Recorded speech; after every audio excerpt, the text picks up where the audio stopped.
भारतीय स्वयंपाकघरात चटणीला खूप महत्त्व आहे.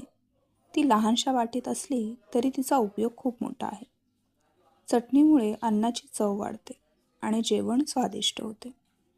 वेगवेगळ्या चटण्या वेगवेगळ्या प्रकारे बनवता येतात. बरं, या घरच्या घरी साध्या साहित्यामध्येही करता येतात. प्रत्येक राज्यामध्ये वेगवेगळे प्रकार आहेत. शेवटी चटणी म्हणजे काय तर फक्त ही चव नसून आरोग्य, परंपरा आणि स्वाद यांचे सुंदर मिश्रण आहे. आम्ही सुट्टीमध्ये गावी गेलो की आजीच्या हातची पाट्यावरची लाल मिरचीची चटणी म्हणजे एक वेगळं सुख असायचं. बाकी काही नसलं तरी चालेल, पण तिने बनवलेल्या या चटणीचा गोळा हा नेहमी हवाच असायचा. आजही खूपदा मी चटणी करते, पण तिच्यासारखी चविष्ट आणि सुंदर चटणी मला जमतच नाही. आजी गेली आणि तिच्या पारंपरिक रेसिपी पण बंद झाल्या. पण आजही गावी गेलो की त्या सर्व आठवणींना उजाळा मिळतो. तर अशा पद्धतीने आपण आज बनवली आहे लाल मिरचीची चटणी.